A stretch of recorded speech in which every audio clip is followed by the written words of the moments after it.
Veganismo, estilo de vida que procura excluir, na medida do possível e praticável, todas as formas de exploração e crueldade com os animais para alimentação, vestuário e qualquer outra finalidade. Olá a todos e sejam bem-vindos a mais um vídeo da série Comentários Idiotas contra o Veganismo. No vídeo de hoje, teremos mais um comentário bastante recorrente. Vamos então a ele. Na Bíblia, vegetarianismo foi praticado até o dilúvio. Qual foi a instrução divina para Adão e Eva? Tudo que cresce, todas as árvores são seus. Tudo que nasce da terra, todos os frutos, todas as frutas, os vegetais, enfim, todas as safras, isso é tudo próprio para consumo. Em nenhum momento Deus deu a Adão e Eva animais para comerem. Mas não há instrução quanto ao consumo de carne até que Noé saiu da arca. Então, Deus deu a Noé e a sua descendência também os animais para consumo. Vegetarianismo, os primeiros anos, séculos, sei lá, vegetarianismo. De Noé para cá, Deus nos deu o direito de legitimamente consumir carne. Faz parte. Agora, quem afirma o contrário, não vai achar base bíblica para isso. Não vai. Tanto que Paulo disse tudo me é lícito, mas em nenhum momento Paulo discute se pode ou não comer carne. Isso era praticamente óbvio. Pode. Então, argumentar que vegetarianismo é cristão, que comer carne é pecado, me desculpe, mas você tá lendo uma Bíblia que não é minha. Antes de iniciar este vídeo, gostaria de deixar claro que eu respeito totalmente o direito de qualquer pessoa exercer sua fé, independente do credo. Não sou seguidor de nenhuma instituição religiosa, mas reconheço e respeito o trabalho social que muitas exercem perante a sociedade. Porém, jamais aceitarei que tentem justificar, por meio de qualquer religião, atos que causem sofrimento em criaturas inocentes que não compartilham de sua fé, sejam elas humanas ou não humanas. E é exclusivamente disso que trato neste vídeo. Tenha consciência também que, seja qual for sua religião, ela não é a única verdade. Ela é simplesmente a sua verdade, e não a verdade de outros seres que habitam conosco a Terra. Os cristãos só representam 1/3 da população mundial. Lembre-se que você só é cristão por ter nascido em um país colonizado no passado por outra nação cristã. Se houvéssemos sido colonizados pela Índia, hoje você estaria rezando para Ganesha. Veja no mapa que 15% são hindus e 8,5% são budistas, ou seja, 23% da população mundial tem no vegetarianismo uma regra e não exceção. 22% são muçulmanos. O cristianismo, especialmente o ramo dos católicos e evangélicos, são os mais permissivos com relação ao abuso de animais para consumo, entretenimento e vestuário humano, abrindo apenas raras exceções, como no jejum da quaresma. É permitido comer porco, vaca, galinha, carneiro e tudo que é exótico. O Deus cristão não faz exceção a tipo de carne, mas nem isso é unânime entre os próprios cristãos, pois muitas comunidades como os adventistas, que somam mais de 2 milhões de pessoas, incentivam fortemente o vegetarianismo com base na mesma Bíblia. A Bíblia. A Bíblia é formada por um conjunto de livros codificados há centenas ou milhares de anos. Ela possui muitas informações que precisam ser analisadas, tendo-se em conta diversas variáveis que podem ter influenciado significativamente o conteúdo ali presente. Vou mostrar aqui algumas dessas variáveis. Tradução. No processo de tradução, algumas palavras mudam de sentido, outras palavras são erroneamente interpretadas dentro do contexto atual de nossa civilização. São poucas as pessoas que se dão conta de que existem diversas técnicas de tradução, já que a estrutura da língua original dos textos, hebraico, aramaico ou grego, difere significativamente das línguas ocidentais modernas. Existe técnica de tradução literal, por equivalência dinâmica, paráfrase livre, etc. Muitos não sabem, mas estão ouvindo sermões dominicais de textos com tradução de fatos, algumas vezes divergentes, mas todos com o aval da mesma igreja. A origem dos evangelhos. Todos os evangelhos foram escritos décadas após a morte de Jesus, e 2 deles são baseados em depoimentos de homens que nem eram do grupo dos 12 discípulos, como é o caso de Marcos e Lucas. Os evangelhos chegaram até nós a partir de reproduções, já que todos os originais foram perdidos. Além disso, por todos aqueles anos, antes de serem agrupados na forma como hoje temos na Bíblia, os textos passaram pelo crivo de mentes que estariam longe de serem consideradas puras em seus interesses, como imperadores e alguns papas nada santos. Muitos dos chamados textos apócrifos já fizeram parte da Bíblia, mas ao longo dos sucessivos concílios acabaram sendo eliminados. De que poder os santos padres se revestiam a ponto de afirmarem que alguns textos evangélicos não representavam os ensinamentos e a palavra de Deus, analisando-os centenas de anos depois? Seja qual for o método usado nas escolhas, elas nunca eram unânimes, e os dissidentes eram, em muitos casos, perseguidos. Para entenderem um pouco a complicada teia de interesses humanos que influenciaram as religiões cristãs, em 325 d.C., no primeiro concílio de Niceia, um imperador romano, Constantino, isso mesmo, aquele que matou filho, esposa, cunhado, sobrinhos e por aí vai, mas que havia se convertido ao cristianismo, promoveu votações para eleger quais os evangelhos fariam parte da Bíblia oficial. Os interesses romanos e as condições em que tais concílios ocorreram, deixo para vocês mesmos pesquisarem. Em 1545, veio uma nova mudança imposta pelo Concílio de Trento, convocado pelo Papa Paulo III. Outros concílios ocorreram na história, e ao final dos mais de 300 evangelhos, acabamos ficando com 4. Lucas, Marcos, que não eram discípulos, João e Mateus. Por mais que acreditemos que quem escreveu os textos fosse completamente imparcial e preciso em seus depoimentos, estaríamos ignorando o fato de serem todos pessoas moralmente atrasadas em relação aos ensinamentos que estavam por transmitir. Apesar de toda essa interferência humana, os textos são considerados por seus seguidores a expressão exata da vontade divina.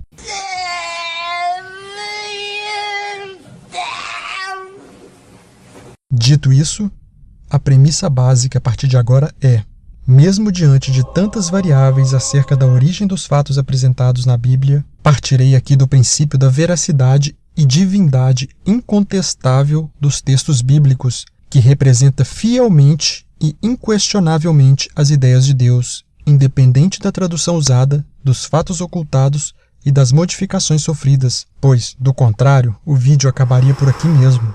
Senta que lá vem a história. Começamos então por Gênesis, capítulo 1, versículo 29 e 30, onde é apresentada a primeira lei dietética estabelecida por Deus para os homens e para os outros animais. E Deus disse: Eis que vos tenho dado todas as ervas que dão sementes e se acham na superfície de toda a terra, e todas as árvores em que há frutos que dão sementes, isso vos será por alimento. E a todos os animais da terra, e a todas as aves do céu, e a todos os répteis da terra, em que há fôlego de vida, toda erva verde lhe será para mantimento. E assim se fez. No início está claro que, nos planos originais, Deus não queria que comêssemos carne. Parto do pressuposto que Deus nunca erra, pois essa é uma das condições para ele ser Deus. Se ele precisou mudar seus planos foi porque nós erramos. E esse erro veremos mais à frente quando falarmos do dilúvio. Uma das passagens mais polêmicas da Bíblia com relação ao veganismo está em Gênesis, capítulo 1, versículo 26. Também disse Deus: façamos o homem à nossa imagem, conforme a nossa semelhança. Tenha ele domínio sobre os peixes do mar, sobre as aves do céu, sobre os animais domésticos, sobre toda a terra e sobre todos os répteis que rastejam pela terra. Dependendo da técnica de tradução usada em sua Bíblia, você irá ler a palavra dominar ou reinar. Dominar pode trazer uma ideia de opressão. Isso é um exemplo clássico de como uma tradução e uma interpretação conveniente aos interesses humanos pode causar tanta desgraça para outras criaturas. Deus entrega aos homens o cuidado dos animais, as criaturas mais puras e inocentes que ele criou. O problema é que, pasmem, interpretaram este pedido como um direito de escravizar, torturar e matar. O domínio que temos sobre os animais deveria ser o mesmo que pais têm sobre os filhos. Se alguém infinitamente bondoso coloca sobre seu jugo seres indefesos, você entende que deverá defendê-los ou destruí-los? De Noé para cá, Deus nos deu o direito de legitimamente consumir carne. No decorrer da Bíblia, Deus faz concessões sobre o consumo de carne, e em geral são momentos de extrema miséria, como o período pós-diluviano. Isso jamais se aplicaria à fartura que temos hoje à disposição, assim como não se aplicou ao longo período pré-diluviano. Noé e seus filhos foram, segundo a Bíblia, os primeiros a comerem carne. Foram 10 gerações vegetarianas de Adão até Noé. Por causa do erro humano, o bondoso Deus se arrepende de sua criação e mata todos afogados, deixando Noé e mais alguns se safarem de sua ira. Ora, após meses submersa em água, a terra não tinha mais alimentos vegetais para o homem. Deus fez uma breve concessão a Noé, em uma situação bem atípica, não concordam? O texto dessa passagem é o seguinte: terão medo e pavor de vós todo animal da terra, toda ave do céu, tudo que se move sobre a terra e todos os peixes do mar. Nas vossas mãos são entregues. Tudo quanto se move e vive vos servirá de mantimento, bem como a erva verde, tudo vos tenho dado. A carne, porém, com sua vida, isto é, com seu sangue, não comereis. Este final não foi dito no comentário do vídeo. Conveniente, não? Gostaria de saber qual a justificativa racional para a instrução. A carne, porém, com sua vida, isto é, com seu sangue, não comereis.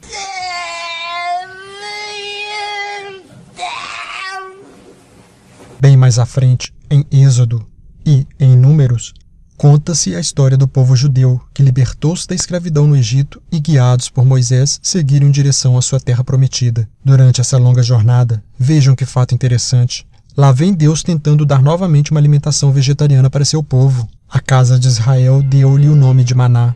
Era como semente de coentro. Era branco e tinha o sabor de bolos de mel. Os filhos de Israel comeram maná 40 anos, até que chegaram a uma terra habitada. Ora, o vulgo que estava no meio deles veio por ter grande desejo, pelo que os filhos de Israel também tornaram a chorar e disseram: quem nos dará carne a comer? Soprou então um vento da parte do Senhor, e do lado do mar trouxe codornizes. Quando a carne ainda estava entre os seus dentes, antes que fosse mastigada, acendeu-se a ira do Senhor contra o povo e feriu o Senhor ao povo com uma praga muito grande, porquanto ali enterraram o povo que tivera o desejo. Aparentemente Deus não ficou muito satisfeito com os desejos carniças de seu povo. Argumentar que vegetarianismo é cristão, que comer carne é pecado, me desculpe, mas você tá lendo uma Bíblia que não é minha. Tá querendo me enganar, é?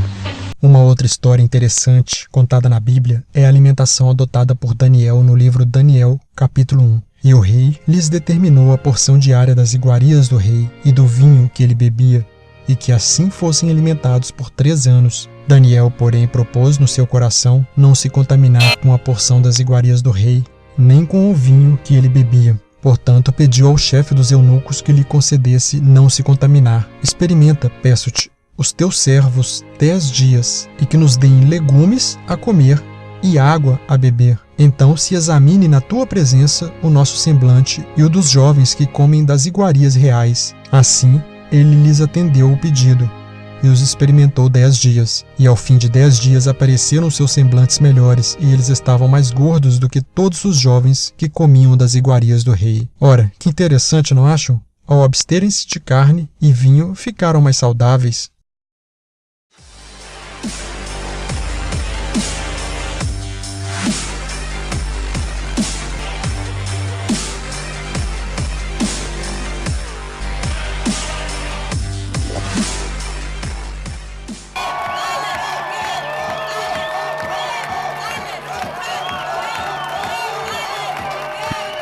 Argumentar que vegetarianismo é cristão, que comer carne é pecado, me desculpe, mas você está lendo uma Bíblia que não é minha. Provérbio, capítulo 12, versículo 10. O justo olha pela vida de seus animais, porém as entranhas dos ímpios são cruéis. Provérbios, capítulo 15, versículo 17.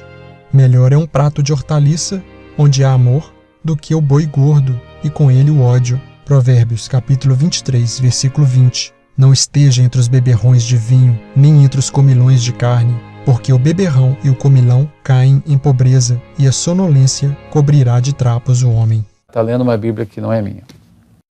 Eclesiastes capítulo 3, versículo 19. O destino do homem é o mesmo do animal, o mesmo destino os aguarda. Assim como morre um, também morre o outro. Todos têm o mesmo fôlego de vida. O homem não tem vantagem alguma sobre o animal. Nada faz sentido. Todos vão para o mesmo lugar. Vieram todos do pó e ao pó todos retornarão. Quem pode dizer se o fôlego do homem sobe às alturas e se o fôlego do animal desce para a terra? Isaías capítulo 66, versículo 3. Quem mata um boi é como quem tira a vida de um homem. Zacarias capítulo 11, versículo 4. Assim diz o Senhor meu Deus: apacenta as ovelhas destinadas para a matança, cujos compradores as matam e não têm por culpados, e cujos vendedores dizem: louvado seja o Senhor, porque hei enriquecido, e os seus pastores não têm piedade delas. Está lendo uma Bíblia que não é minha.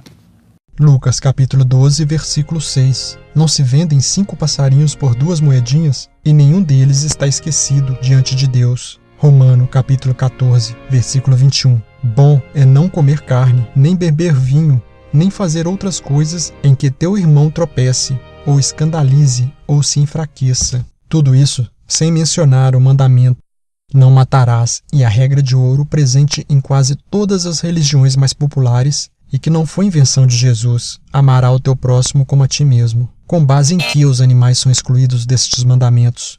Com base apenas no especismo. Tanto que Paulo disse: tudo me é lícito. E a discussão de Paulo foi se podia comer carne oferecido a ídolos. Mas em nenhum momento Paulo discute se pode ou não comer carne. Isso era praticamente óbvio. Pode. Ora, Paulo, o mesmo que disse em Colossenses capítulo 3, versículo 22, vós servos obedecei em tudo os vossos senhores segundo a carne, e em Timóteo capítulo 2, versículo 11 e 12, a mulher aprenda em silêncio com toda a sujeição. Não permito, porém, que a mulher ensine, nem use de autoridade sobre o marido, mas que esteja em silêncio. Isso era praticamente óbvio. Pode. Por que Paulo não é rigidamente contra a escravidão e a submissão da mulher? Porque naquela época eram costumes óbvios. Portanto, seu argumento de ser óbvio não se sustenta. Se você quiser seguir os costumes antigos, siga todos, e não somente aqueles que lhe convêm. Paulo disse: tudo me é lícito. Sim, tudo é lícito. Mas, por favor, seja honesto e termine a frase. Mas nem tudo te convém. Paulo de Tarso, o ex-soldado romano que se tornou discípulo e popularizou o cristianismo em Roma e, consequentemente, no mundo todo, era uma pessoa carregada de preconceitos e maus costumes.